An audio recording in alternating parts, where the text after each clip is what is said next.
Ya, gara-gara kasus Mario Dendi, saya meyakini Bu Sri Mulyani adalah orang yang paling susah tidur saat ini. Bagaimana tidak? Diserang dari berbagai sisi. Yang sabar ya Bu Sri ya. Netizen memang begitu. Saya juga kesel. Ya, kasus penganiayaan Mario Dendi kepada David ternyata membuka borok-borok dalam Ditjen Pajak. Kementerian Keuangan tentunya. Mario Dendi yang sering viral karena memamerkan kekayaan bapaknya sendiri, yaitu Rafael Alun Trisambodo, membuka bobroknya mafia pajak. Tikus-tikus korup dan jadi beban negara disapu bersih. Ketegasan Sri Mulyani membuat Rafael dicopot dari jabatannya. Bahkan dosa besar atasan-atasan Rafael ikut dikuliti habis-habisan oleh Sri Mulyani. Tikus-tikus di Kementerian Keuangan jadi masuk perangkap dan menyambut kematian karirnya. Bahkan klub motor Blasting Rider milik para pejabat pajak dibubarkan juga. Klub motor mewah yang mungkin saja terlihat doyan, foya-foya dan gembrang-gembreng, gembrong-gembreng meresahkan warga, ikut ditindak, bubar. Ada kewibawaan dari Sri Mulyani untuk mencopot pejabat bermasalah dan mengaudit harta mereka yang mencurigakan. Dampaknya celah untuk menggerogoti pajak jadi semakin sempit. Masyarakat memang sudah lama resah dengan tikus-tikus pajak semacam, ingat nggak dulu, Gayus Tambunan, ada lagi Bahasim Asifi, hingga Denok Taviperiana.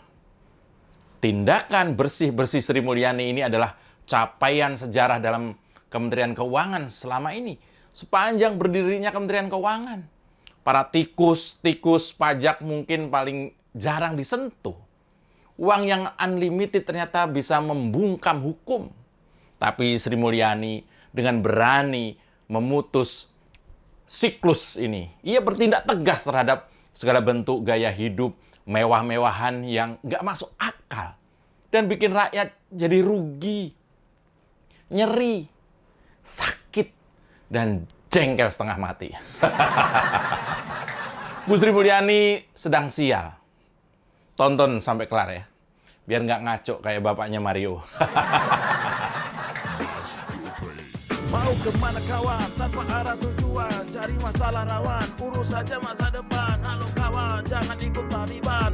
Mau kemana kawan, tanpa arah tujuan, cari masalah rawan. Letak. Ya, Sri Mulyani, Menteri Keuangan terbaik itu saat ini sedang ngamuk bongkar borok di kementeriannya. Sialnya tindakan hebat Sri Mulyani ini malah bikin tikus-tikus yang belum masuk perangkap berisik, cuap-cuap. Nah, Instagramnya Bu Sri Mulyani diserang banyak tikus. Lebih buruk lagi, para kadrun malah ikut-ikutan nyerang Sri Mulyani. Kok bisa-bisanya Sri Mulyani yang sangat berwibawa itu malah diinjek-injek? Apakah bisa disimpulkan kalau para kadrun ini membela dan melindungi para tikus pajak? Ketahuan deh. Saat ini Ditjen Pajak terbelah dua. Menurut hemat saya, ada golongan berintegritas dan ada golongan siluman tikus. Bu Sri Mulyani bilang kalau mereka yang paling terluka dari kasus Rafael dan Ditjen Pajak adalah mereka yang bekerja sungguh-sungguh dengan penuh integritas. Ya wajar saja golongan ini adalah mereka yang mati-matian berkorban demi negara, berjuang agar pajak kita dikelola dengan baik dan benar. Tapi sekalinya Ditjen Pajak ternodai oleh para tikus, maka nama dan pengorbanan orang-orang luar biasa ini jadi ikut tercoreng, bos. Lumbung uang tempat para tikus menggerogoti harta rakyat telah dibongkar. Tikus-tikus jadi lari berkaburan. Ironisnya, tikus-tikus gak tahu malu ini malah bikin ulah.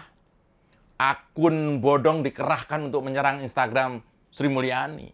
Bermunculan protes-protes atas nama keadilan untuk pegawai Ditjen Pajak. Mendadak kita dibuat bingung, mana yang tikus dan mana yang pegawai berintegritas. Kok baunya mirip? Jika para pegawai Ditjen Pajak masuk dalam golongan berintegritas, ngapain mereka harus nyerang-nyerang Sri Mulyani? Toh mereka adalah golongan yang dipuji oleh Sri Mulyani karena kerja dengan penuh prinsip dan moral kebenaran. Kalau mereka benar, ngapain sampai harus nyerang? Nah, akun-akun bodong yang nyerang Instagram Sri Mulyani jelas adalah para kadrun.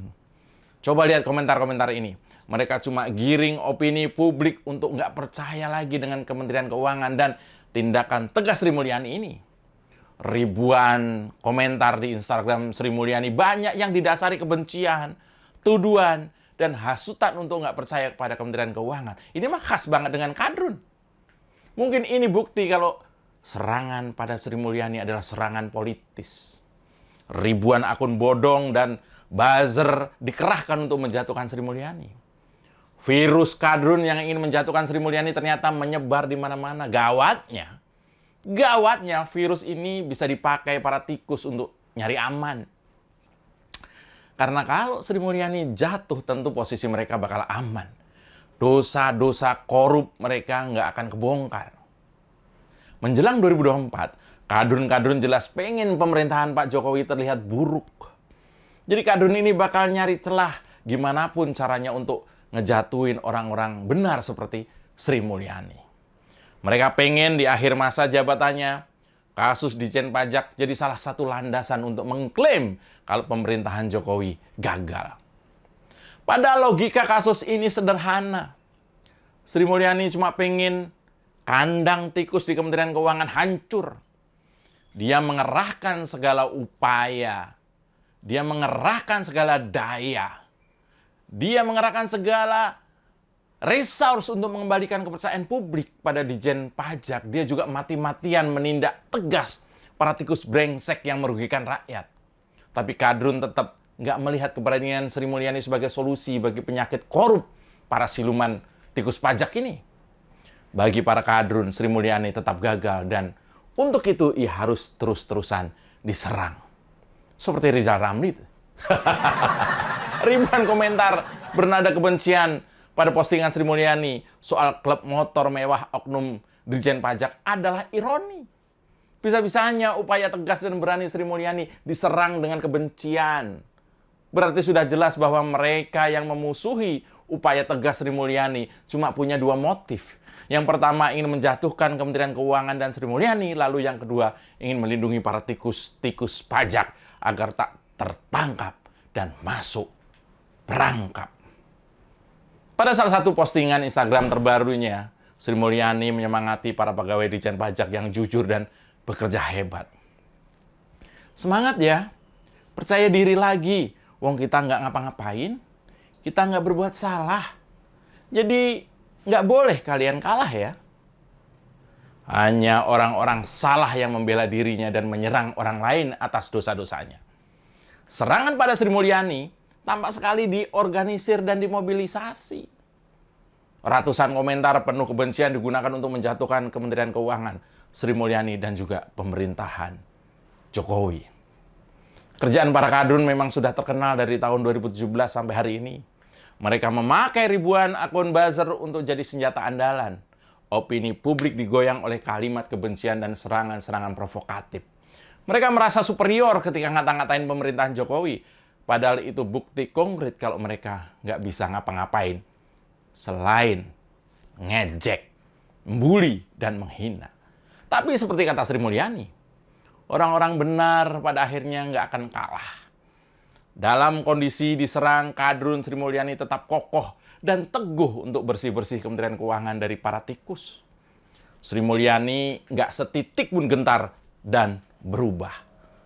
Tindakan Sri Mulyani yang berani dan tegas tetap menjadi catatan sejarah di Kementerian Keuangan. Bangsa kita akan mengenang suatu saat nanti bahwa kita pernah punya Sri Kandi hebat yang tegas, berani, jujur, dan anti korupsi. Sri Kandi hebat itu adalah Sri Mulyani Indrawati. Yang sabar ya, Bu Sri Kandi. Saya Mas Jopray, tetap waras, salam beletak.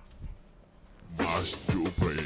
Mau kemana kawan, tanpa arah tujuan, cari masalah rawan, urus saja masa depan. Halo kawan, jangan ikut Taliban. Mau kemana kawan, tanpa arah tujuan, cari masalah rawan. letak.